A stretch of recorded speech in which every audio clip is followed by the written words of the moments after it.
स्वामी प्रतिष्ठानची मानाची हंडी, लालबागच्या राजाला मान मिळालेला आहे। लालबागचा राजा गोविंदा पथकाने ही हंडी फोडलेली आहे आणि सुधीरजी साळवे आपल्या सोबत आहेत। सर, मित्र आमदार झालेले आहेत आणि मित्राच्या स्वामी प्रतिष्ठानमध्ये आपला मान मिळालेला आहे हंडी फोडण्याचा, काय नेमक्या भावना आहेत?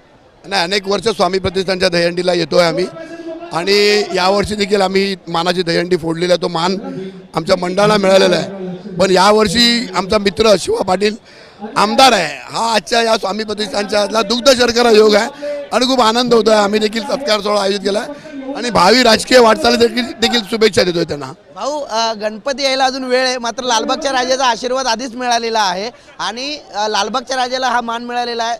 तुम्ही आमदार झालात, मित्र कधी आमदार होईल?